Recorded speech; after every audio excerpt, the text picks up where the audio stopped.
الضالين.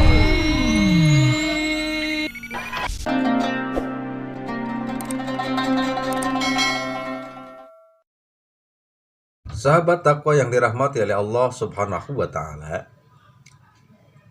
yang ketiga, wanita yang terlarang untuk dinikahi karena mahram yang bersifat abadi atau mu'abbad itu penyebabnya adalah radha'ah atau penyusuan.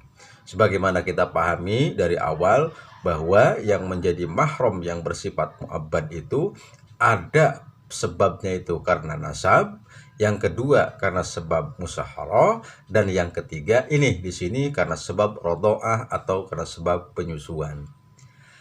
Allah Subhanahu wa Ta'ala berfirman di dalam ayat Al-Qur'anul Karim, Quran surat An-Nisa ayat yang ke-23, di mana Allah Subhanahu wa Ta'ala berfirman, wa ummahatukum allati arda'nakum wa akhawatukum minar radha'ah.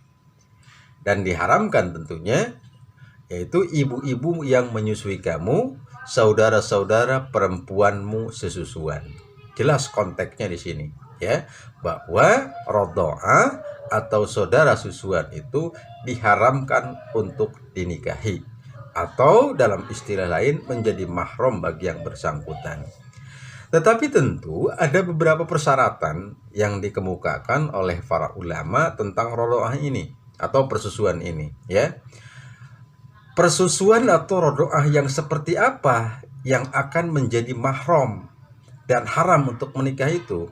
Para ulama menjelaskan ada beberapa poin yang harus terpenuhi sehingga itu termasuk dalam kategori radha'ah atau persusuan. Yang pertama, radha'ah atau persusuan yang menjadikan mahram dan haram menikah itu adalah air susu manusia wanita baligh. Ini syaratnya, ya. Nah, seandainya yang diminum bukan air susu manusia, seperti air susu hewan atau susu formula zaman sekarang misalkan, maka tidak akan menimbulkan kemahroman. Jangan sampai nyeleneh istilahnya mah, karena dia susu susu formula dari sapi, maka sapinya jadi mahram. Itu tidak bisa, tidak seperti itu dalam konteks Islam, ya. Nah, demikian juga bila air susu itu didapat dari seorang laki-laki. Jadi kalau laki-laki ada air susunya misalkan, taruhlah anak bayi nyusu ke laki-laki sehingga keluar, maka itu tidak bisa dikatakan dalam konteks radha'ah, itu tidak termasuk dalam sepersusuan artinya. Atau wanita yang belum memungkinkan untuk punya anak.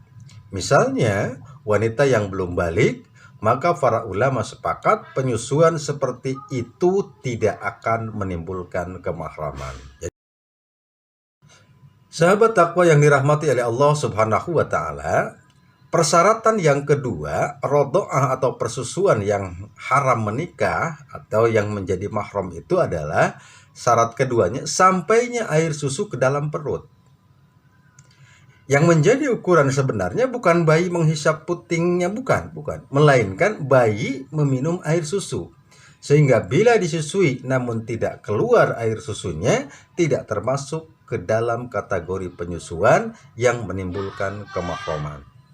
Sebaliknya, meski tidak melakukan penghisapan lewat puting susu, namun air susu ibu dimasukkan ke dalam botol dan dihisap oleh bayi atau diminumkan sehingga air susu ibu itu masuk ke dalam perut bayi, maka hal itu sudah termasuk dalam kategori penyusuan. Namun harus dipastikan bahwa air susu itu benar-benar masuk ke dalam perut, bukan hanya sampai di mulut atau di lubang hidung atau lubang kuping, namun tidak masuk ke dalam perut. Ini dijelaskan dalam kitab Raudhatul Thalibin jilid yang ke-9 halaman ke-6. Jadi persyaratan kedua, wanita atau manusia itu menjadi saudara radha'ah atau persusuan itu adalah jikalau sampainya air susu ke dalam perut. Sahabat takwa yang dirahmati oleh Allah Subhanahu wa Ta'ala, persyaratan yang ketiga, radha'ah atau persusuan yang haram menikah itu adalah minimal 5 kali penyusuan. Para ulama sepakat bahwa bila seorang bayi menyusu pada wanita yang sama sebanyak 5 kali, meski tidak berturut-turut, maka penyusuan itu telah menimbulkan akibat kemahraman. Kalau baru sekali atau 2 kali penyusuan saja misalnya, tentu ini belum mengakibatkan kemahraman. Ketentuan ini didasarkan oleh hadis Rasulullah Sallallahu Alaihi Wasallam dari riwayat Ummul Mukminin Aisyah radhiyallahu anha.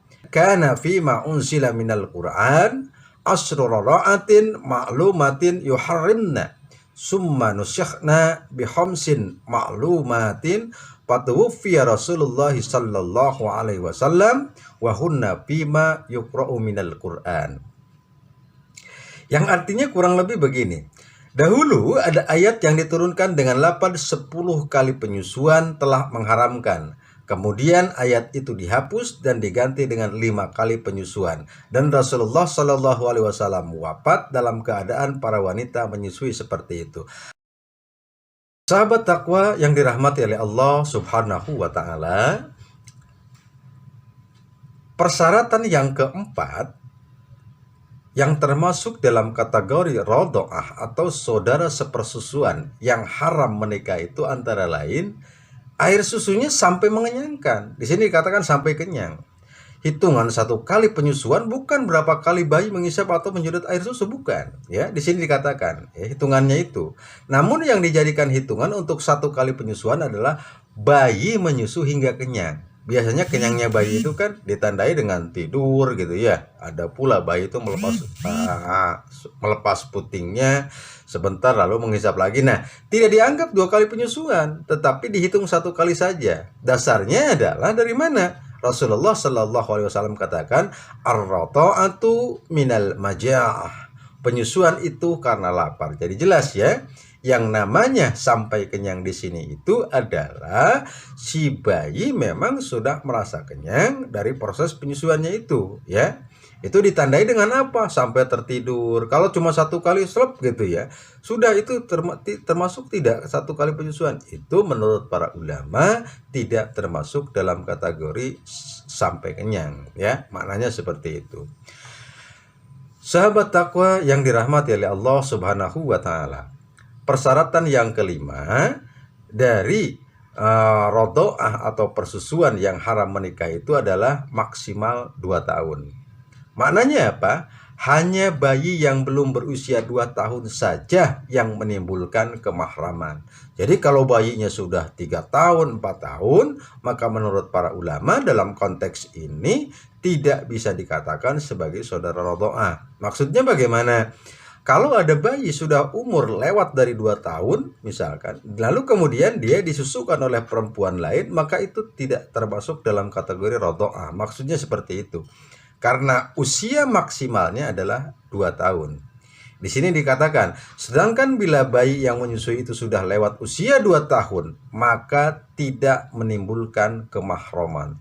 Dalilnya dari mana? Ini dalam Al-Quran surat Al-Baqarah ayat 23 tadi dijelaskan. Ya, Allah Subhanahu wa Ta'ala katakan, wal walidatu yurdi'na auladuhunna haulaini kamilaini liman arada ayyutimma radha'ah. Ya, ini dalam Al-Quran sudah dijelaskan. Para ibu hendaklah menyusukan anak-anaknya selama 2 tahun penuh, yaitu bagi yang ingin menyempurnakan penyusuan. Jadi proses penyusuan itu sebetulnya sempurna kalau sudah 2 tahun. Maka kalau sudah 2 tahun, dia sudah tidak termasuk lagi dalam kategori rodho'ah menurut perspektif Quran surat Al-Baqarah ini, ya. Dan juga ada hadis yang diriwayatkan oleh Imam Ad-Darqutni di mana Rasulullah Shallallahu Alaihi Wasallam bersabda, la rodho'a illa makana fil haulain. Tidak ada penyusuan yang mengakibatkan kemahraman kecuali di bawah usia 2 tahun. Hadis riwayat Imam Ad-Darqutni. Ya, ini jelas ya. Ada kasus misalkan bagaimana suami yang menyusu kepada istrinya dengan dalil-dalil di atas, maka dalam kasus seorang suami menelan air susu istrinya, maka hal itu tidak akan menimbulkan kemahraman di antara mereka. Sebab semua persyaratan yang menimbulkan saudara rodho'ah atau penyusuan itu tidak terpenuhi, ya. Maknanya suami bukan bayi karena usianya sudah lebih dari 2 tahun, suami tidak akan kenyang perutnya dengan menelan air susu. Kalaupun dia meminumnya dengan jumlah yang banyak, bukan kenyang tetapi malah mungkin akan menjadi muntah. Ini jelas ya untuk menjawab fenomena-fenomena yang terjadi dari jamaah sekalian, sahabat takwa yang dirahmati oleh Allah Subhanahu wa taala. Sahabat takwa yang dirahmati oleh Allah Subhanahu wa taala, jadi jelas tadi kalau kita ambil kesimpulan bahwa siapa saja mereka yang termasuk dalam kategori rodho'ah atau saudara sepersusuan itu, pertama wanita yang menyusui, yang kedua anak wanita dari wanita yang menyusui, yang ketiga saudara wanita dari wanita yang menyusui, yang keempat ibu dari wanita yang menyusui, yang kelima ibu dari suami wanita yang menyusui, keenam saudari dari suami wanita yang menyusui, ketujuhnya bayi wanita yang menyusu pada wanita yang sama. Ini adalah yang termasuk dalam kategori saudara rodho'ah atau sepersusuan itu, ya, kalau itu terjadi. Nah, konsekuensi hukumnya adalah kalau terjadi rodho'ah atau sepersusuan, maka membawa dampak secara hukum, konsekuensi hukum dalam kategori syariah. Hubungan mahram ini melahirkan beberapa konsekuensi, yaitu hubungan mahram yang bersifat permanen, antara lain kebolehan berkhalwat berduaan dalam pengertian dalam batas-batas tertentu. Kalau rambutnya kelihatan, tidak pakai kerudungan di depannya, itu masih diperbolehkan kalau dengan saudara rodho'ah tadi, ya. Lalu kebolehan bepergiannya seorang wanita dalam safar lebih dari 3 hari asal ditemani dengan mahramnya. Nah, tadi ya, saudara sepersusuan itu boleh pergi dia melakukan safar lebih dari 3 hari berbarengan, ya. Lalu yang berikutnya, kebolehan melihat sebagian dari aurat wanita mahram seperti kepala, rambut, tangan, dan kaki, itu sebagaimana dijelaskan tadi. Demikian barangkali yang dapat dijelaskan di dalam kesempatan yang berbahagia ini. Mudah-mudahan ada manfaatnya. Mohon maaf atas segala kekurangannya. Nasru minallah wa fathun qarib. Wassalamualaikum warahmatullahi wabarakatuh.